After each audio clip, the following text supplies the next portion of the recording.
We are now continuing with porting games to virtual reality.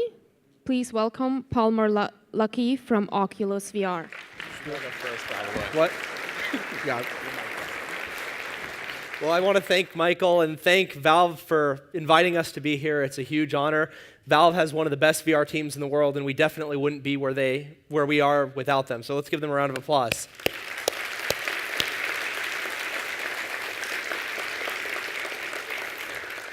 I also want to thank anyone who's supported us, especially the people who backed our Kickstarter. We also wouldn't be here without your help too. So, today I'm going to be talking about porting games to VR, some of the challenges, some of the good things, mostly about the challenges. Like Abrash, we believe that consumer virtual reality is coming and that it's coming fairly soon. Virtual reality is kind of like a black hole, and we're a spaceship. We're crossing an event horizon. Pretty soon, we're all going to get sucked in, and nobody's going to escape. It's not a matter of if consumer virtual reality coming. It's all a matter of when. And if some of you might have already seen Valve's VR demo, probably not enough of you, and it's probably the best consumer virtual reality system in the world right now. We want to deliver that caliber of experience with the consumer Rift, and we think that we have a really good shot of doing it. But consumer virtual reality isn't going to be defined just by all of the hardware specifications that Michael was talking about. It's going to be defined by the kind of experiences that developers make for virtual reality that maximize the potential of virtual reality. The kind of experiences that brilliant developers like you will make for people like me. So the first thing to talk about, importing content to virtual reality. We've done a lot of work building content internally, helping port games internally, and working with hundreds of external developers to make their games work with VR. And the biggest takeaway that you can come away from this talk with is that porting content to virtual reality doesn't usually work. And I want to say that there are exceptions to this rule. Some games do move over to VR reasonably well and can provide a novel experience, a cool experience, maybe even an experience that was better than it was on a PC. But they're definitely not going to be the kind of experiences that define VR as a platform. This is really not different than any kind of platform, whether it's a console or a mobile or a motion gaming. Let's take mobile for an example.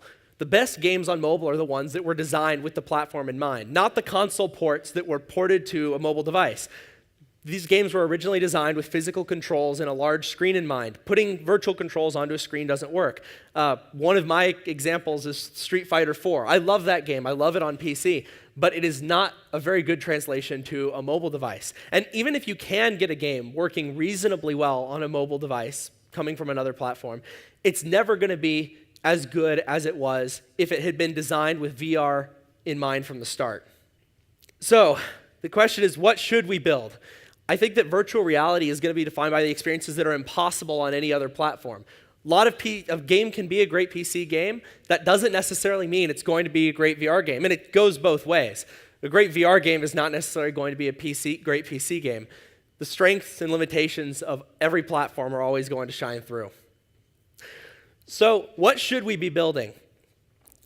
I've tried to figure out how I should kind of frame this because there's a whole bunch of different things governing what works well in VR, and we don't have all the answers.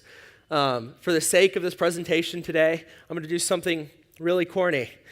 We're going to found a VR game company together, everybody in this room, Steam Dev Days VR Games LLC. And we're going to pretend that we're making a VR game, that we want to make a really great VR game that really takes advantage of the safest things in VR that we know will work. And I actually have a picture of all of the co-founders with me today. And so we need to get started. A quick disclaimer. We don't have all the answers yet. I don't have all the answers yet, and you don't have all of the answers yet. Virtual reality is still completely untapped, and like Michael said, the person who figures out how to best leverage all of these strengths into a game like Doom that defines a genre is going to be in a very good place, and they're going to be remembered for a very long time. We can't possibly go through everything that's going to make a good VR game, but we're going to go some of the things that we know are a safe bet for making something today.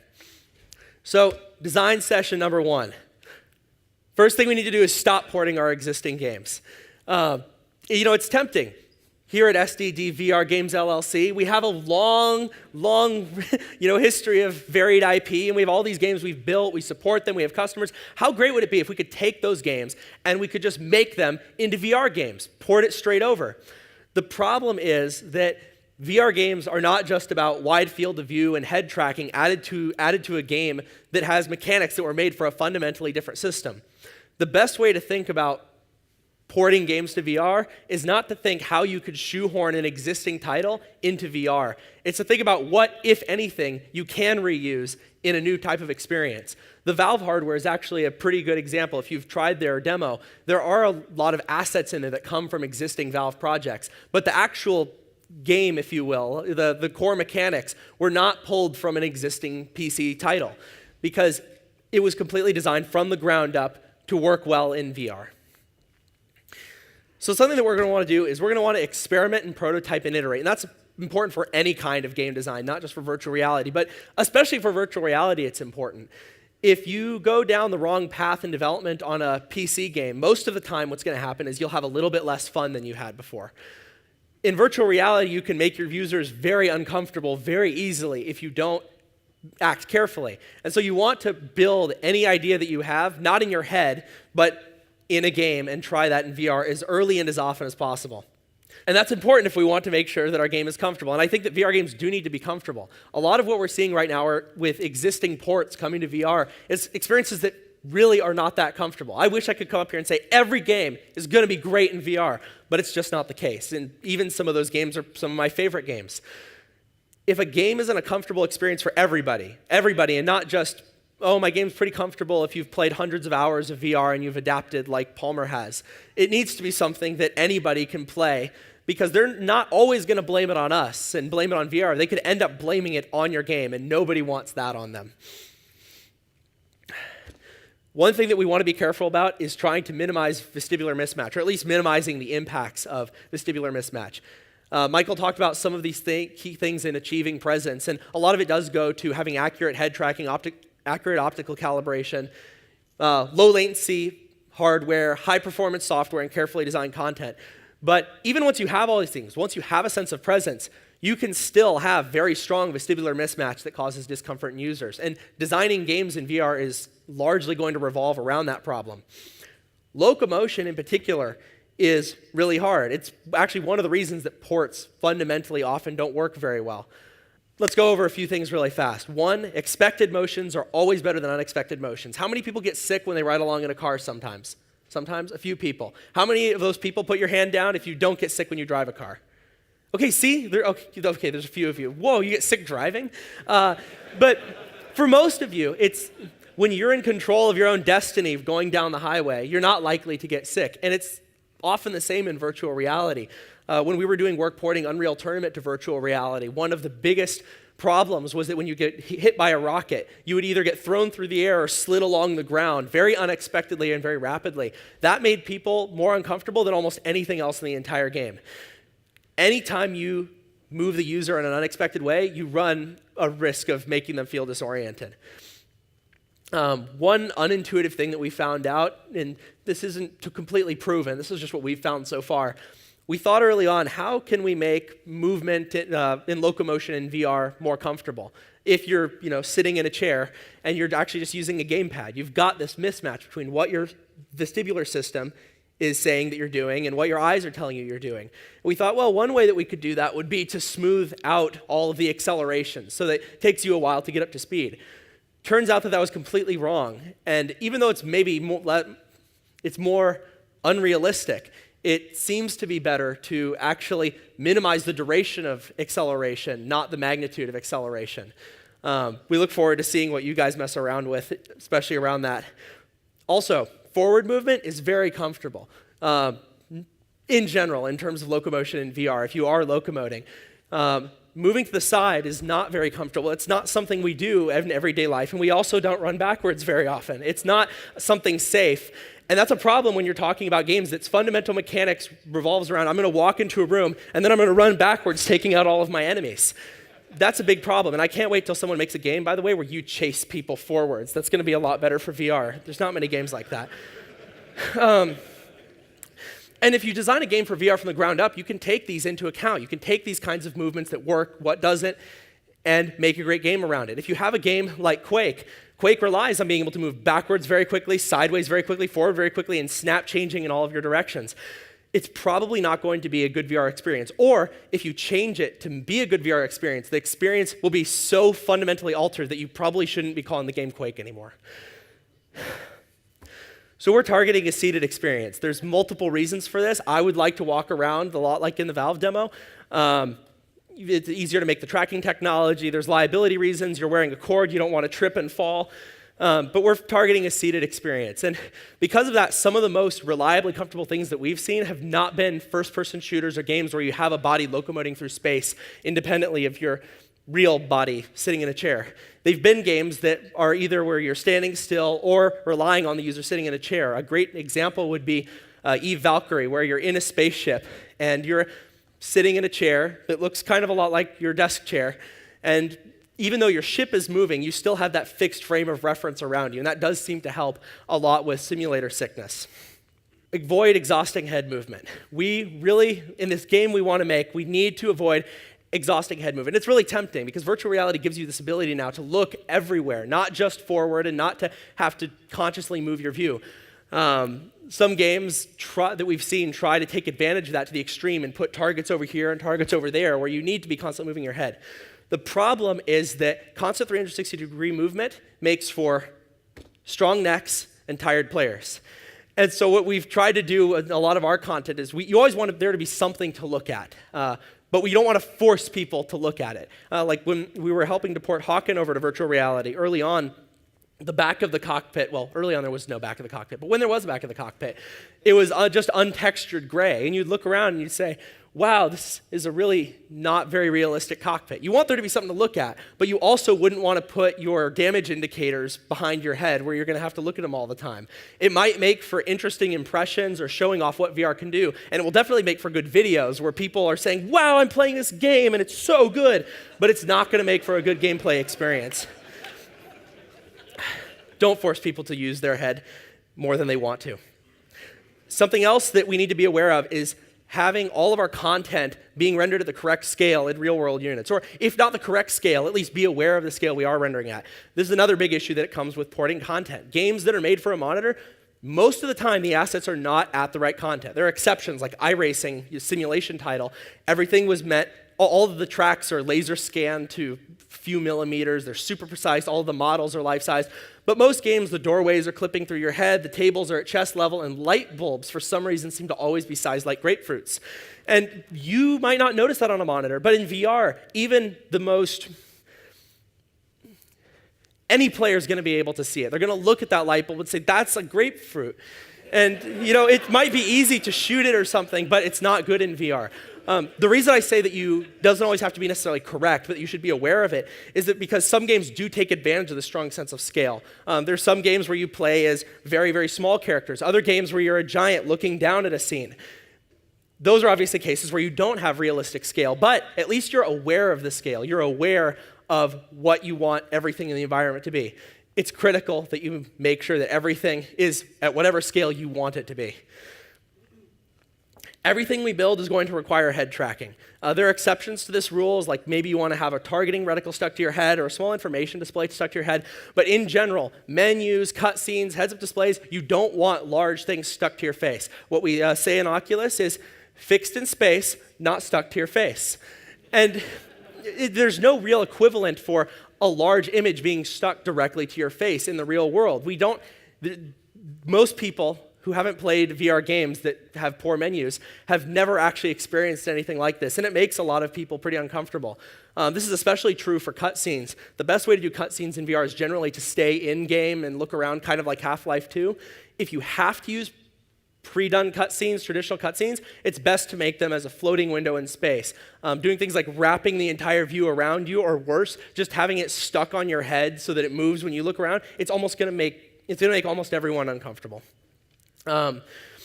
This goes for UI in the games. Some of the best ways we've seen of putting UI in VR games has been things like suppose that we're making a first-person shooter. It makes sense to put an ammunition counter on the gun, or if we have a menu, to put that on a display screen in the environment. What we definitely don't want to do is have things, oh, man, 5. We need to move on. AR stale UI is another way that you can handle this. And it doesn't have to be necessarily movie-style AR where it's crazy glowing things. It could be a reasonable context for a lot of games. For example, if you're playing a game like Skyrim, there's no reason you couldn't have a magical floating UI to manage your inventory. A lot of these UIs that we've seen over the years in movies, they're actually pretty reasonable to do it in VR. And in fact, if you're interested in AR research and development, even if VR you just don't care about it, it's worth mentioning that VR is a good way to prototype AR types of experiences, because right now we don't have any AR hardware that's wide field of view with any good head tracking. Players should have avatars. I'm going to pick on Skyrim again. Skyrim, you have these beautiful arms, these 4 arms. You can put different armor on them, you're shooting different magic out of them, you have all kinds of different weapons. But they're just arms. If you look down, you have no feet, you have no legs, you have no body, you don't even have any shoulders, and that can be a little bit depressing. So you're really, in Skyrim, you're actually playing as a disembodied pair of forearms and an invisible head. And that's a big problem in VR. You look down, you don't feel present in the scene. Valve did a really good job when they ported Team Fortress 2 to virtual reality, where you can look down and see a body. Now, it's not necessarily a body that matches your own, but it's some kind of body, and it does make a huge difference in immersion. So if we're making a VR game, we definitely want to have a body, unless we're making a game that doesn't want a body, but that's a topic for another day with more than 5 minutes. Presence, I can't possibly cover it as well as Abrash talked about it in his talk. But overall, it requires very low total motion to photons latency. So if we're making a game for VR, we're going to want to optimize for performance over visual fidelity. Now, that's not to say that we don't want our game to look good. Everyone wants their games to look good. But 1,000 frames a second Minecraft VR is probably going to be a better VR experience than 30 FPS Battlefield VR. If you don't have that strong sense of presence, if you're not maintaining that threshold of feeling like you're inside the game, you're not getting any real benefit out of virtual reality. Now, what kind of performance threshold are we trying to hit?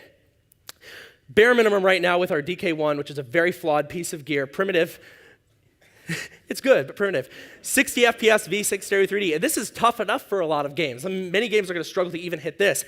But then look at the future. The future, you really want to have 120 frames a second V-Sync Stereo 3D, ideally with super sampling and anti-aliasing. AMD and NVIDIA and Intel are going to be really happy people. Maybe not game designers so much. And we're working on a few things at Oculus that might lower those frame rate requirements, but nothing to announce and definitely nothing to rely on. Shout out to all the rendering engineers here. Stereoscopic rendering needs to be perfect, and that is really hard. I'm going to pick on Skyrim one more time. All of the shadows and reflections are done in a single pass right at screen depth, and if you translate that game into VR, it looks really, really bad. Those are pretty major problems. There's more minor problems, like we even have an internal Unreal demo at Oculus where there's just birds flying in one eye. Most people don't notice, but we still need to get it fixed.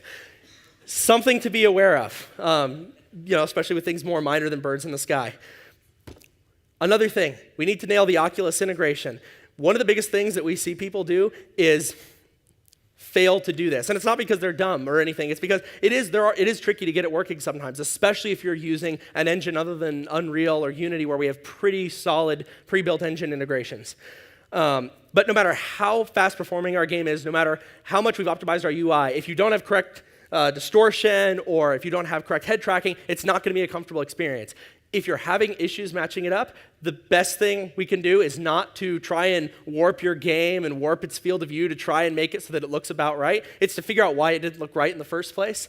So if you do have trouble with that, contact us at Oculus because we help a lot of people with it. That's probably one of the things that we help with the most. Abrash also talked about this. I totally agree is that multiplayer is amazing in VR. Being able to look someone face to face, eye to eye, whether it's real eye tracking, but simulated eye tracking. I wish I could talk about this. But the cool thing about simulated eye tracking is it doesn't have to be actually what you're doing, it just has to be a probable action. Being able to be face-to-face with people in a virtual environment, feeling as if you're present in the same space with them, is not possible with any other technology. And I think that's going to have impacts not just on gaming or VR gaming, but on the way that everyone communicates. Everyone uses Facebook, and that's a broken, crippled version of how we communicate in real life, and we still use it because it's more convenient. It lets us do it over a long distances, and we can be whoever we want to be. If we can have all those benefits in VR with the additional benefits of real life talking to each other, I think a lot of people are going to spend a lot of time in VR chat. So what types of games are going to be best to build in VR? I don't think right now, knowing what we know, that it's a first-person shooter. Someone in this audience is probably going to make a VR first-person shooter, and it's going to be great, and I look forward to playing it. But right now, if we're making a game for VR, we probably need to rethink the kinds of interactions we're going to have. They're going to be more up close. They're probably not the safest thing to do is not to have lots of locomotion around a wide area. It's going to be in a small area. I think that the first people to pull off a really compelling game that takes advantage of everything that you can do in VR, the social presence, the ability to talk to people and feel as if you're actually there, first person to pull off a game like that, to pull that off in a game as compelling as Hearthstone or The Sims is going to have a lot of players and a lot of money. And Michael said they're going to be remembered for a long time. But right now, we have not seen this VR killer app, but I think that we're going to be seeing it pretty soon. So, like I said earlier, we've been doing this for a really long time, well, more than a year. And we've been putting everything that we've learned into a best practices guide. It's by no means perfect, and it's always growing, especially we're soliciting people who can help us. In fact, if you want to do this, I can't match Steam's earlier offer, but if you refer anybody to Oculus, I'll personally buy you any one game on Steam. And so we're always trying to expand this guide, and it's a really good guide that goes over everything we've learned in VR, and probably some of it is incorrect, but we'd like your feedback. And if anyone in this room is interested at all in developing VR content, it's definitely a must-read.